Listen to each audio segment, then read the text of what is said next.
Thank you. And, a huge shout out before we start this session to nasscom. This is the 16th edition. And, we've both Shankar, Shankar, Deepika, and myself have been part of many of the conferences, and we've seen much lesser representation of males. I think this is one of the largest, count that I see. So, huge shout out to all of you and to nasscom. Okay, so as we get started, let me just, quote Mother Teresa. Yes, it's a good thing to start with a quote from Mother Teresa. She had said that I can't do what you can do, and you can't do what I can do, but together we can do great things. And I see heads nodding. I think it sounds familiar. There are two things that stand out for us. One is great things, and more importantly, together. This session is about building inclusive workplaces, and really, as leaders, we have some very eminent leaders with me on the panel today to discuss about what really are some of the challenges that we face and what are some of the best practices that we've seen in their experience to overcome this. So let me get started, and let me build this a little differently. I'm not going to start with a long winding question. I'm going to start with a rapid fire. Are you ready? Okay, great. So let's just start, hit it straight, catch the bull by the horns, And Shankar, let me start with you, and Deepika, you have to answer the same question.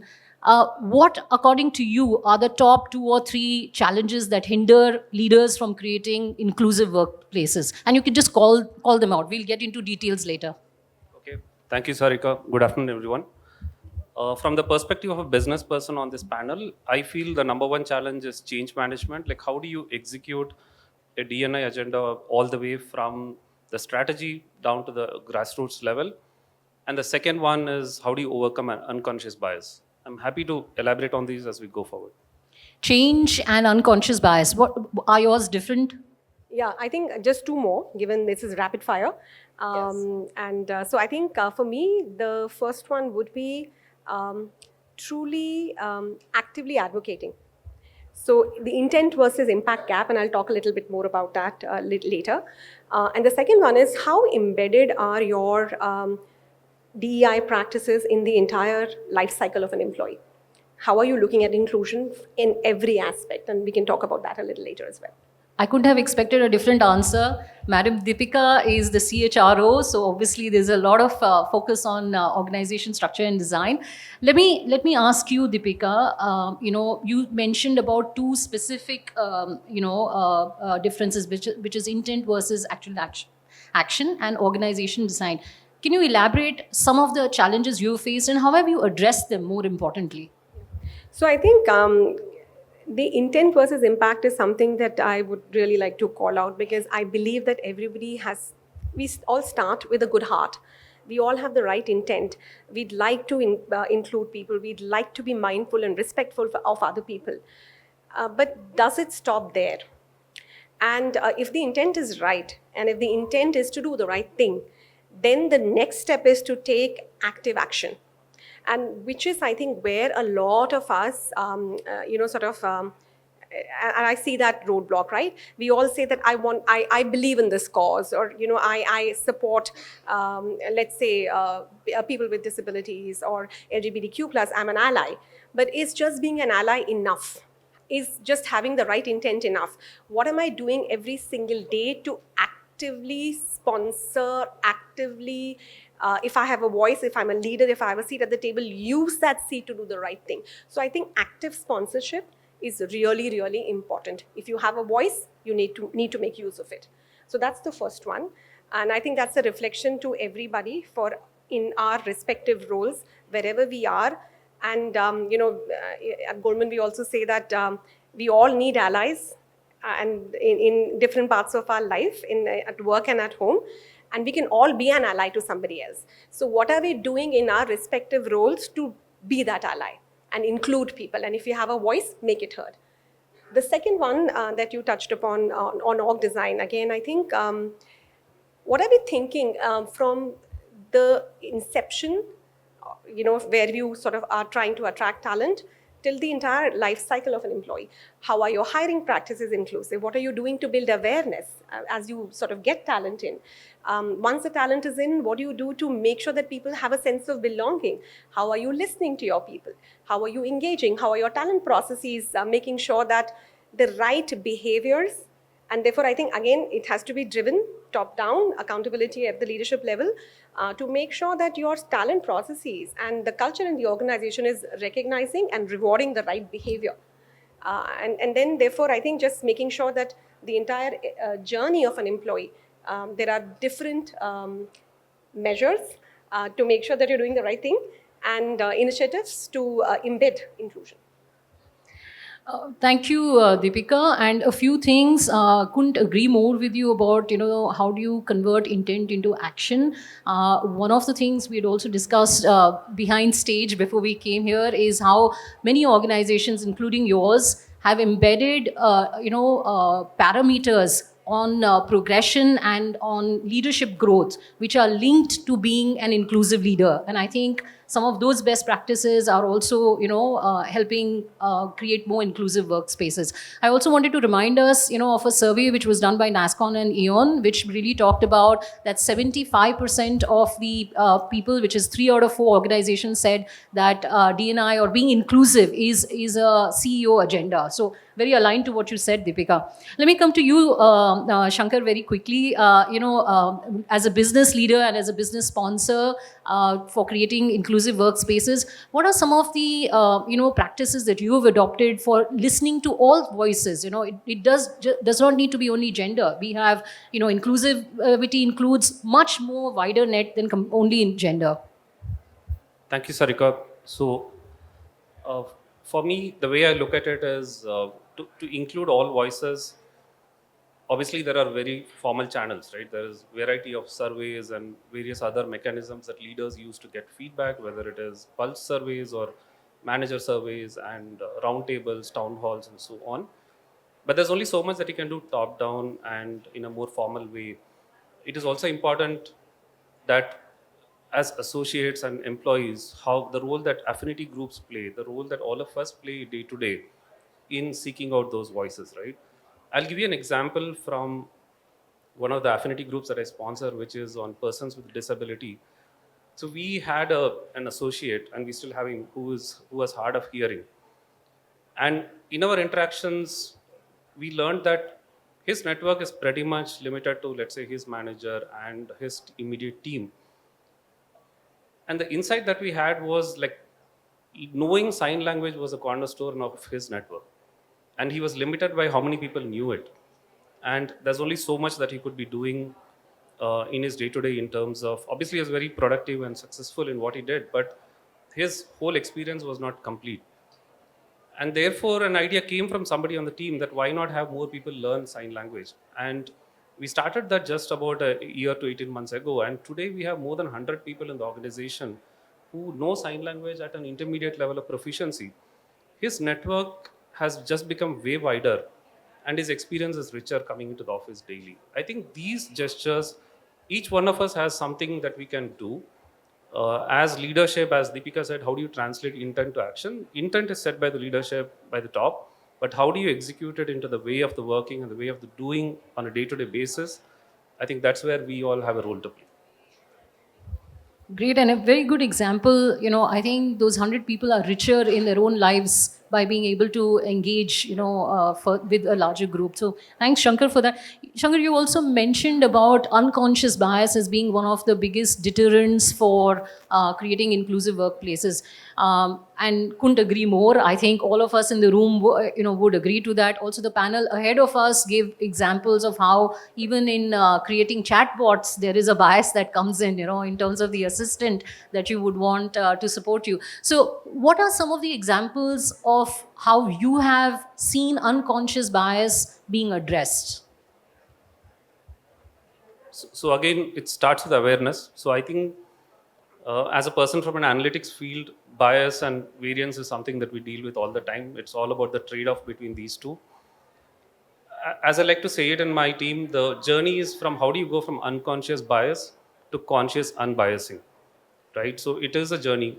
we need to realize that all of us have biases as humans. It is intrinsic. Probably the first thought that occurs to us when we encounter a situation is probably not the most productive one. How do you realize that and get past that and get into the second thought and then take an action basis that? Definitely training and a whole lot of interventions in terms of what is the right inclusion guide, what are the right terminologies to use, what are the do's and don'ts at an organization level. I think these practices help, but as leaders we need to role model them. And then how do you bring that down to it in a manner that everybody feels empowered to speak up, right, when they notice something that's not working? So therein is the concept of the psychological safety that we need to create. I think as leaders, do we create that safe space where everyone can speak up in a manner that the other person is not shamed or offended, but how do you bring them in? How do you bring them over to this side, right? So that's the change management aspect as well, in terms of how do you take this one step at a time. I'm, for me, the example that is very near and dear to my heart, and I use it as my personal inspiration, is the story of the boy who threw the starfishes back to the ocean. And when he was asked, why are you doing that? There's so many starfishes on the beach. He's like, it made a difference to that one person, right? So I think change starts with each one of us. And then we should create that safe space for people to open up and see, call it out, and bring people over. Great example on the starfish. I'm sure that visual will remain with us. But Deepika, do you want to build on this? Because unconscious bias is definitely one of the biggest hindrances to inclusive workplace. Any examples from your side? Yeah, I mean, I think for me also, I completely concur with what Shankar just said, right? It's all about accepting the fact and acknowledging the fact that we all have biases. And by the way, biases serve us well.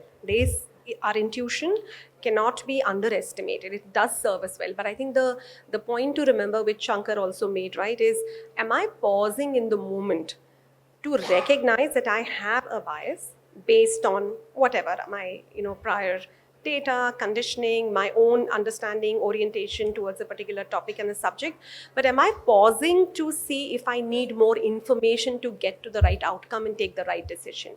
I think understanding that and questioning ourselves regularly. So the example, and there are many examples. And if I look at the workplace, right, what are those spaces where you need to pause?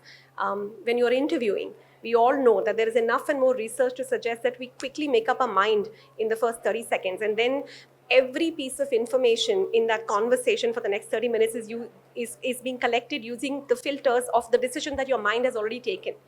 I think the point is, are we pausing to say, why am I feeling this way about this candidate? What about me is evoking this response in me? And do I have enough information? Have I collected enough information from diverse perspective and diverse sources to come to the right outcome? It can be anything to do with, and it could be, decisions related to advancement. It could be decisions related to how you're rating somebody's performance, just about everything. Absolutely. And like you both correctly mentioned, how unconscious bias needs to be addressed through the life cycle of the employee, in the organization, not just at one step. One of the examples that I've seen, which really stayed with me is this whole thing about inclusion circles. We started this in my organization a year ago where, we invited closed door conversation, no recording. We don't even take the names of the people who joined the meeting, where, they are invited to share instances of where they have felt, there's a bias. Either they experienced it themselves from the other side, or where they were subjected, or they kind of recognized that they had a bias against somebody. And, the findings of this inclusion circle was tremendous. As we start the second session, we have close to about 2,000, volunteers who have put their hands up to do this, and almost about 25,000 employees who want to be part of these discussions. I think such, open discussions and led by the leaders, like both of you mentioned, walking the talk, I think will give us some headway into creating more inclusive workspaces. And may I just add one thing? I think if each of us was to go back and reflect of a situation in our lives where we have felt excluded, we have felt that we didn't belong. I'm sure each of us has experienced that feeling. You can close your eyes and sort of get in touch with that feeling. Imagine if that was somebody's daily lived experience. I think it's about identifying what am I doing in my space to make sure that I don't consciously sort of take actions. And by the way, actions done or not done, words said and not said, both can create a sense of exclusion or inclusion. And therefore, I think just being a little bit mindful in everything that we do is a big step in creating an inclusive environment. Agree. And again, like both of you said, everything that each one of us does, and it's an everyday thing that we need to address. Let me stay with you, Deepika. In your role as the CHRO, you are responsible to ensure that the leadership is also aware of creating inclusive workspaces. How have you leveraged organization structure, design, to really create that atmosphere? Yeah. So again, I think, and both of us, Shankar and both, we mentioned the accountability element, right? The intent has to be at the top and with a very clear agenda, which most organizations, I think, get that. And I think that's where there's been a lot of progress if I look around in the industry. But what really matters to the last individual, like I said, is their daily lived experience. What am I experiencing on a day-to-day basis in terms of behaviors of my colleagues? And so at a micro level, if you look at, in an organization, the team is that unit, right, in which that culture and that behavior of inclusion has to be lived and experienced. So how do we then make sure that at a manager level, because the manager is the key person that sets the tone in their team. And, I think making sure that that group has the input, the understanding, and that's where a lot of building awareness, building sensitivity, tools, helping people understand how they can create a psychologically safe environment, as you sort of mentioned, Shankar, earlier, and which is, we use a framework called KFCI at Goldman. I can talk a little bit about KFCI. K is know me. So each person at a time, how well do you know the person, their circumstances, their values, their deep ambitions, desires. The F stands for focus me. So if you know the person, how are you able to focus them to the right outcomes, right priorities at the firm? C is care for that person. How much do you care for that person? Are you concerned? What's happening? What is important to them? Do you show up in moments that matter? Do you take care of the person in the moments that matter? And the last is inspire. So how are you role modeling? And how are you inspiring this person? So using that at a granular level to create inclusion by setting the tone at the top and translating that into daily behaviors is how I think. That's a great example, and I'm sure different versions of that might exist in different organizations, but I think there is something to pick from there, that if some frameworks like these actually decide the journey of the rest of the managers on being a more inclusive manager, and hence a more inclusive organization. We have some more time, so I'm going to make this very quick. Shankar, I'll start with you. Both of you spoke about how each one of us needs to make the change and how leaders really play a key role. So can you give one specific example, and I would insist that it's specific and not generic, a specific example of what you do to make sure that you are creating an inclusive workspace? Okay, so my role definitely requires me to walk the talk. One of the specific things that I do is to watch for the right use of inclusive language in my communications. And I periodically tend to refresh myself of what is the right things to say. And then call it out when I see others doing it, right? For example, give me an example. I'm sorry, I'm going to insist on that. I had a recent one where somebody used the word blind spot.